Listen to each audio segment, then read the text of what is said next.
Hindi aksidente na narito ka ngayon. Bawat salita na maririnig mo ay itinakda ng Diyos para sa sandaling ito.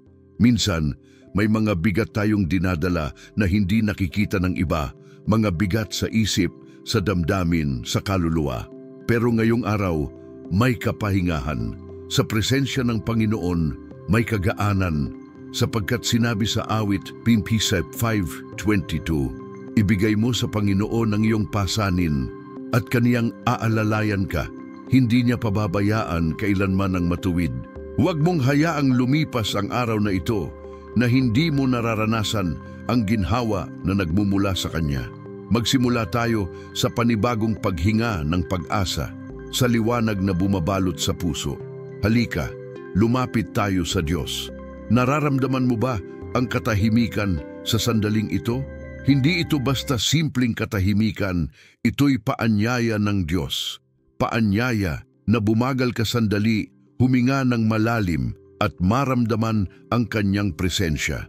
Sa bawat bagong umaga, may panibagong pagkakataon. Sa bawat liwanag ng araw, may panibagong pag-asa. Ang Panginoon ay laging handang makinig. Sa gitna ng lahat ng ginagawa mo, Siya'y naroon, hinihintay kang lumapit.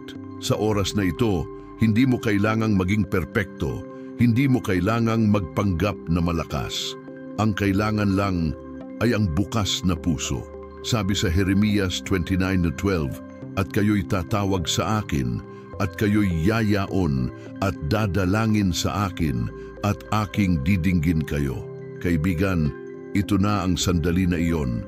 Ang Diyos ay handa na. Nais niyang kausapin ka. Nais niyang dalhin ka sa lugar ng kapahingahan, direksyon at kagaanan ng loob. Huwag mo itong palampasin. Ngayong oras na ito, sabay tayong mananalangin. Ihanda mo ang puso mo. Ito ang simula ng kagaanan na matagal mo nang hinihintay. Isulat mo sa mga komento, Panginoon, kausapin mo ako ngayon. At huwag mong kalimutang mag-subscribe para patuloy mong maranasan ang presensya ng Diyos araw-araw. Isara mo muna ang mga mata mo sandali. Huwag mong madaliin ang sandaling ito. Huminga ka ng malalim. Damhin mo ang kapayapaan sa paligid mo. Ang Diyos ay narito. Oo, kasama natin siya ngayon. Hindi niya kailanman pinabayaan ang mga umaasa sa Kanya. Sa bawat patak ng luha mo, naroon ang kamay niya. Sa bawat buntong hininga, naririnig niya ang mga salitang hindi mo masabi. Ito ang oras na hindi mo lang basta makikinig. Makakaranas ka. Ama naming Diyos na makapangyarihan sa lahat, lumalapit kami sa iyo ngayon na may kababang loob at pananampalataya. Hindi dahil karapat-dapat kami, kundi dahil alam naming ikaw ang Diyos ng habag, ng kagalingan, ng pag-asa. Inaabot mo kami kahit sa pinakamadilim na bahagi ng aming kaluluwa. Salamat Ama sa bagong araw na ito. Salamat sa hininga, sa liwanag ng araw, sa pag-asa na dala ng umaga. Pinupuri ka namin, sinasamba ka namin, at kinikilala ka namin bilang aming Diyos na buhay. Kahit hindi namin laging naiintindihan ang lahat, nagtitiwala pa rin kami sa plano mo. Panginoon, buhatin mo po ang bigat ng aming kalooban. May mga bagay po kaming dinadala na hindi na namin kayang bitbitin mag-isa. May mga tanong kaming walang kasagutan. May mga sugat na hindi pa rin gumagaling. May mga pangarap na tila unti-unting nawawala. Ngunit sa kabila ng lahat, naniniwala kami, hindi mo kami iniwan. Hindi mo kami pababayaan. Sapagkat ikaw ang Diyos na tapat. Tulungan mo po kaming ipagkatiwala sa iyo ang lahat, ang aming mga pamilya, mga anak, ang aming kinabukasan, ang aming mga pangarap at mga takot. Ibinibigay namin sa iyo ang lahat ng kabiguan, lahat ng alalahanin, lahat ng kabigatan. Linisin mo po ang aming puso sa lahat ng galit, inggit, sama ng loob. Turuan mo kaming magpatawad at magmahal ng walang pasubali. Sa mga oras na kami naliligaw, Panginoon, dalhin mo po kami pabalik sa iyong presensya. Sa oras na kami natatakot, punuin mo kami ng kapayapaan. Sa oras na kami napapagod, palakasin mo ang aming loob. At sa oras na kami nalulumbay, paalalahanan mo kaming hindi kami nag-iisa. Panginoon, gamitin mo po ang panalangin na ito bilang instrumento ng kagalingan sa mga pusong sugatan, ng pagbangon sa mga nawalan ng pag-asa, ng kalakasan sa mga humaharap sa matitinding pagsubok. Iangat mo po ang mga nananalangin ngayon na may sakit sa katawan o sa kalooban. Ipagkaloob mo po ang kalusugan, kagalingan at katahimikan. Sa mga naguguluhan, ibigay mo po ang malinaw na direksyon. Sa mga nawalan, punan mo ang kakulangan. Sinabi mo sa Mateo 11:28, "Magsiparito sa akin, kayong lahat na nangapapagal at nabibigatang lubha, at kayo'y aking papagpapahingahin." Ito po ang ginagawa namin ngayon, Panginoon. Lumalapit kami sa iyo, ibinubuhos namin ang aming puso, dinadala namin sa iyo ang aming kabuuan. At sa iyong mga kamay, naroroon ang kagaanan na aming inaasam. Banayad na ipinatong mo ang iyong kamay sa amin, tahimik ngunit makapangyarihan. Ramdam namin ang mainit mong pagyakap. Salamat sa presensya mo. Salamat sa liwanag na binibigay mo sa kalagitnaan ng dilim. Sa mga nawawalan ng pag-asa sa kanilang trabaho, kabuhayan o pangarap, Panginoon, pagbuksan mo po sila ng pinto. Sa mga may pangangailangan pinansyal, ibuhos mo ang iyong probisyon. Sa mga may problemang pampamilya, ikaw po ang maging sentro ng pagkakabuo. Sa mga nananalangin para sa kapayapaan, ibigay mo ang katahimikan na hindi kayang ibigay ng mundo. Panginoon, hinihingi namin sa iyo ang direksyon. Turuan mo kaming makinig. Hindi lang basta marinig ang iyong tinig kundi sundin ito. Gawin mo pong malinaw ang landas na nais mong lakaran namin. Huwag mo pong hayaang mapagod kami sa paghihintay. Sa halip, palakasin mo ang aming pananampalataya habang hinihintay ang iyong kalooban. Kami po'y umaasa hindi sa aming kakayahan, kundi sa iyong kapangyarihan. Hindi sa aming kabutihan, kundi sa iyong walang hanggang biyaya. Ang bawat panalangin ngayon ay aming inaalay sa pangalan ni Jesus, ang aming tagapagligtas, ang aming kaibigan, ang aming hari. Ngayon, Panginoon, kami nagpapasalamat na agad, hindi dahil nakita na namin ang sagot, kundi dahil alam naming dumating na ang sagot. Sa iyong oras, sa iyong paraan, at ayon sa iyong perpektong plano.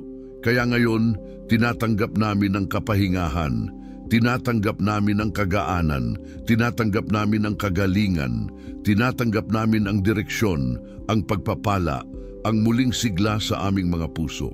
Salamat sa bagong umaga, salamat sa bagong simula, salamat dahil kailanman hindi mo kami pinabayaan.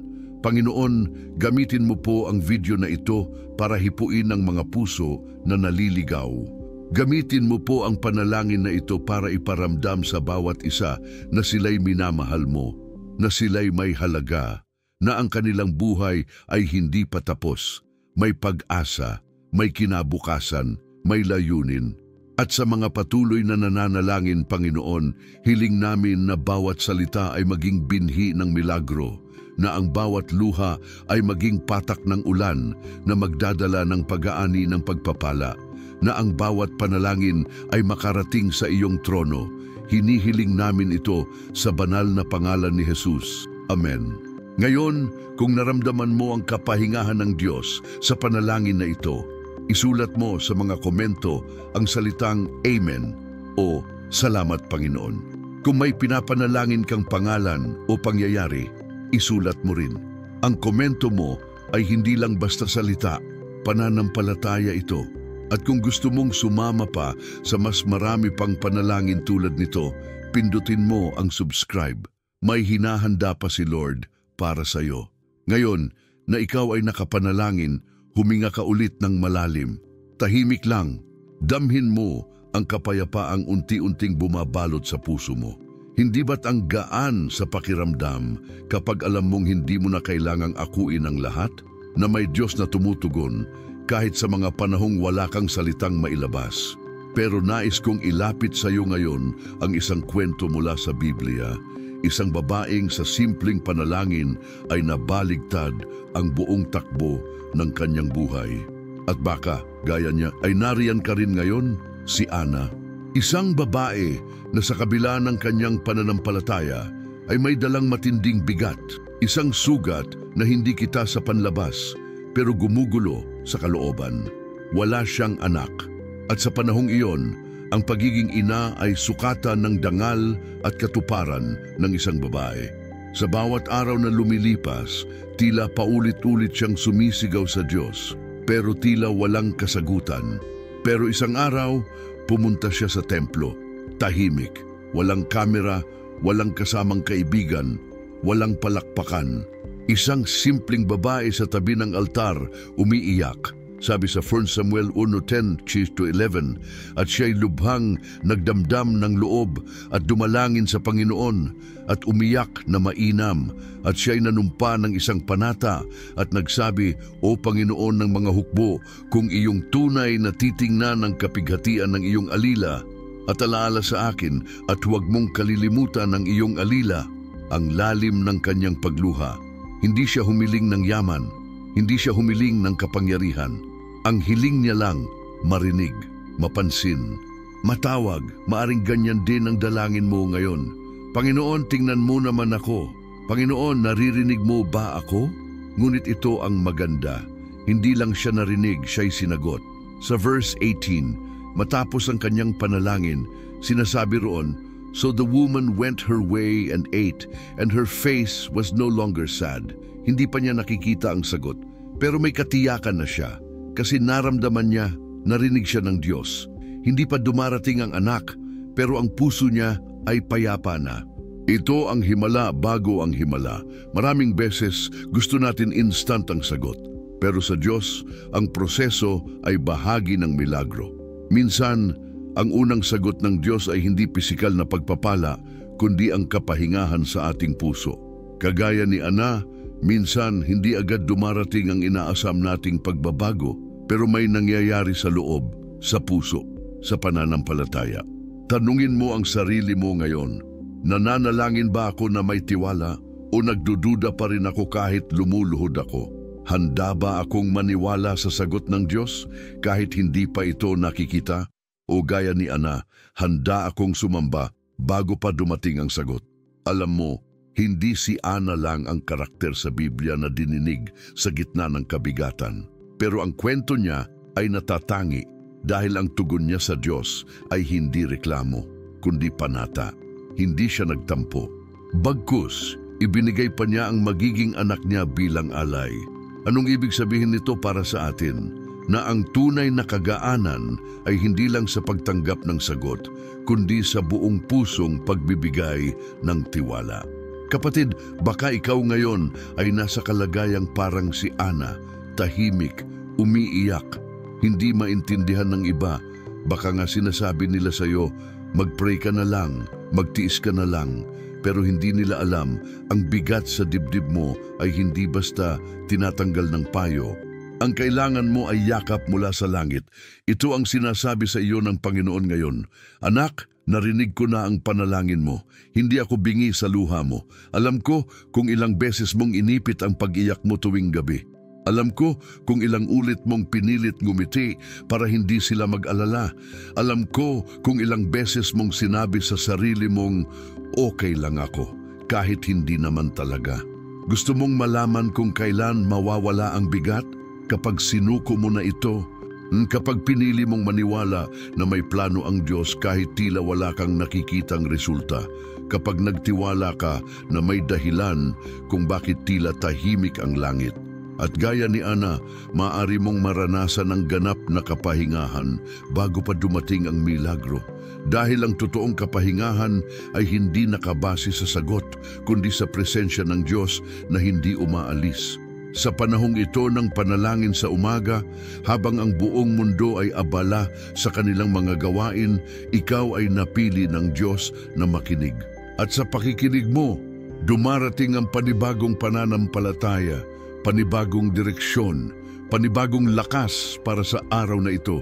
Kaya huwag mong hayaang mawala sa puso mo ang kwento ni Ana. Isulat mo ito sa isip mo Ang pananampalatayang walang kondisyon ay palaging pinapakinggan ng Diyos. Ang panalangin may kababaang loob, may tunay na pagsuko ay hindi kailanman mababaliwala. Kahit gaano man kahaba ang paghihintay, ang Diyos ay hindi nakakalimot. Habang papalapit tayo sa susunod na sandali ng pagtuturo at gabay mula sa salita ng Diyos, mananatili sa puso natin ang inspirasyong ito. Hindi mo kailangan ng maraming salita para pakinggan. Ang kailangan mo lang ay isang pusong totoo. Ngayon, nais kong hilingin sa iyo na gawin mo ito. Ibahagi mo sa comments ang pangalan ng isang taong gusto mong ipanalangin. Maaari rin itong isang bagay na matagal mo nang ipinagdarasal. Sabihin mo lang, Panginoon, ito ang hinihintay ko at isunod ang iyong kahilingan. Kapag marami sa atin ang sama-samang nananalangin, mas malakas ang ating tinig sa langit. At huwag mo ring kalimutang mag-subscribe para araw-araw mong marinig ang tinig ng Diyos sa bawat panalangin at salita na ilalapit sa iyo. Marami pa siyang gustong sabihin sa iyo. Marami pa siyang inihandang himala at baka bukas na iyon. Kung naramdaman mo ang kwento ni Ana, siguradong naramdaman mo rin ang tawag ng Diyos sa puso mo. Pero ngayong sandali, hayaan mong ilapit kita sa isang katotohanang madalas hindi natin napapansin. May mga bagay na tahimik na humahadlang sa sagot ng ating mga panalangin. Hindi dahil hindi tayo mahal ng Diyos, kundi dahil may mga ugat na kailangang bunutin sa puso natin. Alam mo ba kung ano ang isa sa pinakamalalalim na dahilan kung bakit tila mabigat pa rin ang pakiramdam kahit nakapanalangin na tayo? Ito ang tinatawag na hindi pagpapatawad. Oo, mahirap ito. At minsan, hindi natin namamalayan. Dala-dala pa rin natin ang bigat ng galit, tampo o sakit sa ibang tao. Sabi sa Marcos 11:25, at pagka kayo'y nagsisitayo upang magsipanalangin, ay magpatawad kayo kung mayroon kayong anumang laban sa kanino man, upang ang inyong Ama na nasa langit ay patawarin naman kayo ng inyong mga kasalanan. Nakita mo? Hindi lang ito tungkol sa kabiguan ng iba sa atin. Ito'y tungkol sa kagustuhan ng Diyos na palayain tayo, hindi lang mula sa bigat ng kasalanan, kundi mula rin sa mga sugat na nagkukulong sa ating espiritu. Ilan na beses mo nang inulit sa sarili mong pinatawad mo na siya, pero sa tuwing maaalala mo, bumibigat pa rin ang dibdib mo. Ilang taon na ang lumipas, pero kapag narinig mo ang pangalan niya, bumabalik lahat ng sakit. Kaibigan, hindi mo kailangang magpanggap sa harap ng Diyos. Pwede mong aminin sa Kanya, Panginoon, hindi ko pa rin kaya, tulungan mo ako. Ang hindi pagpapatawad ay parang tanikala sa kaluluwa. Hindi man nakikita sa labas, pero unti-unti nitong sinasakal ang liwanag sa loob. Hindi natin ito nakakalimutan dahil gusto nating masaktan pa, kundi dahil gusto nating mabigyan ng hustisya ang naramdaman nating mali. Pero tandaan mo ito, ang Diyos ang tunay na hukom. Ang Kanyang katarungan ay laging mas matuwid kaysa sa kahit anong paghihiganti ng tao.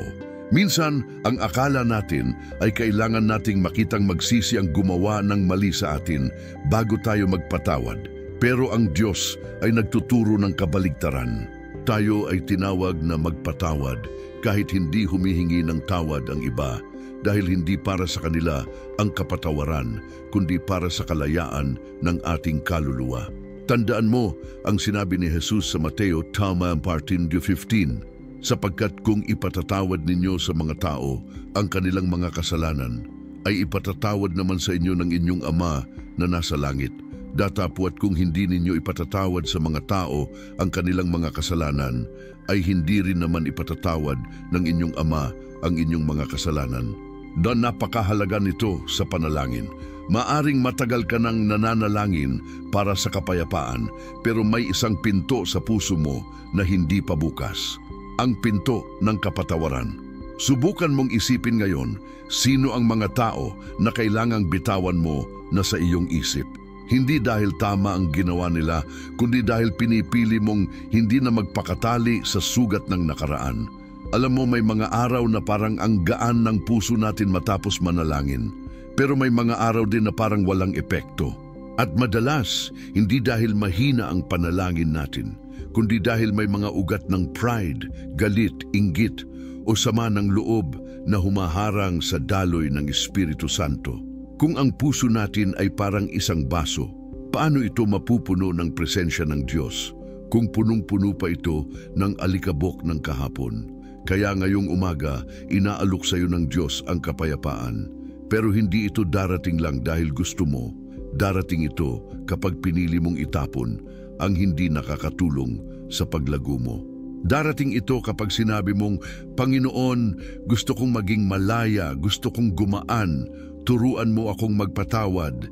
Minsan naman, hindi naman ibang tao ang hindi natin mapatawad, tayo mismo. May mga pagkakataon na sarili natin ang kinokondena natin. Sa bawat pagkakamaling nagawa natin noon, parang nakakabit na ang pagkakakilanlan natin sa mga maling desisyon. Pero ganito ang sinasabi ng Diyos sa 1 Juan 1:9. Kung ipinahahayag natin ang ating mga kasalanan, siya'y tapat at banal na tayo'y patatawarin sa ating mga kasalanan at tayo'y lilinisin sa lahat ng kalikuan. Kapatid, pinatawad ka na ng Diyos. Huwag mong hayaang buhayin ng kaaway ang mga pagkakamali mo. Hindi mo kailangang paulit-ulit na sariwain ang nakaraan. Ang dugo ni Jesus ay sapat para linisin ka. Ang grasya niya ay sapat para bigyan ka ng panibagong simula. Pakinggan mo to. Ang pagpapatawad ay hindi kahinaan. Ito ay lakas. Ito ay pagsunod. Ito ay hakbang palapit sa tunay na kagaanan ng kaluluwa. Kapag pinili mong magpatawad, pinipili mong umusad. Pinipili mong ilagay ang tiwala mo sa plano ng Diyos at hindi sa sariling pakiramdam. At doon, kapatid, nagsisimula ang kagalingan. Tanungin mo ang sarili mo ngayon, anong bigat ang kailangan mong bitawan? Sino ang taong kailangan mong ipanalangin, hindi para baguhin siya, kundi para baguhin ka ng Diyos habang ipinagdarasal mo siya? Anong bahagi ng nakaraan mo ang pinanghahawakan mo pa rin hanggang ngayon? Sa susunod na bahagi ng ating paglalakbay, ilalapit natin ang mga katanungang ito sa salita ng Diyos at hahayaan nating siya ang magturo, magtama at magbigay ng liwanag. Dahil ang katotohanan ay ito, hindi sapat na manalangin lang tayo. Kailangan natin matutong lumakad sa liwanag. Pero bago natin ituloy, nais kong anyayahan kang magbukas ng puso sa isa pang hakbang ng pananampalataya. I-comment mo sa ibaba ang salitang, pinapatawad ko, o Panginoon, palayain mo ako sa bigat. Maaari mo ring ilagay ang pangalan ng isang taong gusto mong ilapit sa Diyos. Ang pagsulat mo ng pangalan ay hindi pagpapahina, ito ay pagpapalaya. Hayaan mong simulan ng Diyos ang kanyang himala sa isang simpleng hakbang ng pananampalataya. At kung hindi ka pa nakasubscribe, ngayon ang tamang oras. Hindi mo alam, ang susunod na salita mula sa Diyos ay maaaring sagot na sa matagal mo ng panalangin. Huwag kang bibitaw dahil sa susunod, mas lalalim pa tayo sa kalooban ng Panginoon. Kung ramdam mo na ang paggalaw ng Diyos sa puso mo, ngayon ay oras na para palalimin pa natin ang ating pagkaunawa sa kanyang mga pangako. Sapagkat ang panalangin ay hindi lang basta hiling, ito ay paglalakad. Isang paglalakad sa pananampalataya kahit hindi mo pa nakikita ang resulta.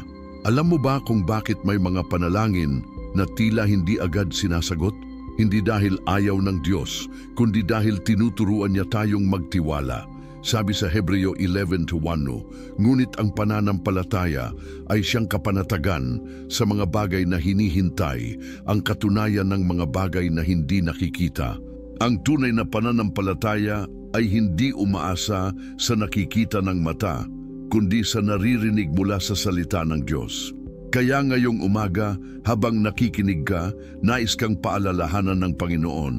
Ang kanyang pangako ay buhay, hindi pa huli, hindi pa tapos. Gaano mo kakilala ang Diyos sa panahong wala pa ang sagot? Kasi doon sinusubok ang tiwala mo. Madali kasing magpuri kapag may biyaya. Madaling magsabi ng hallelujah kapag may sagot. Pero paano kung ang tanong mo ay tila walang kasagutan? Paano kung ang panalangin mo ay tila nasa katahimikan ng langit? Diyan mo makikilala ang Diyos. Hindi sa dami ng tinanggap mo, kundi sa lalim ng tiwala mo habang naghihintay. Ang Diyos ay hindi nakalimot. Sabi sa Habakuk 2:3, sapagkat ang pangitain ay ukol sa takdang panahon at nagmamadali sa wakas at hindi magsisinungaling. Bagaman ito'y maghintay ka, sapagkat ito'y walang pagsalang darating, hindi ito magluluwat. Nakita mo, may takdang oras ang sagot ng Diyos, at kung natututo kang maghintay, ibig sabihin natututo kang magtiwala.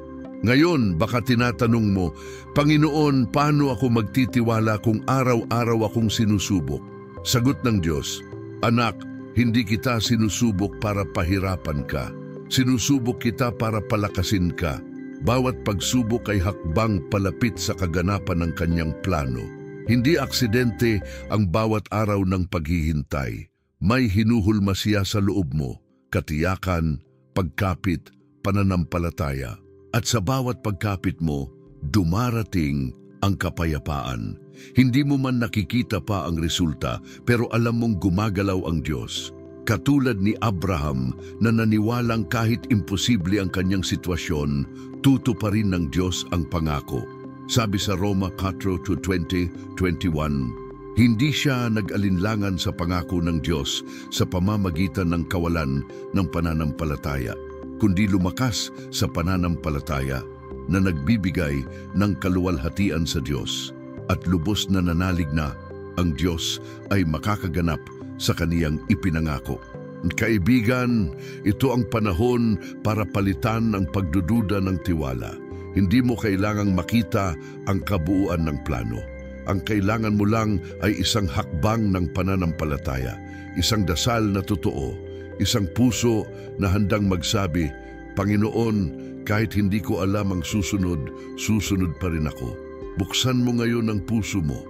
Alalahanin mo ang mga panalangin mong tila nakalimutan mo na, mga hiling mong pilit mong ibinaon dahil pakiramdam mo hindi na ito mangyayari.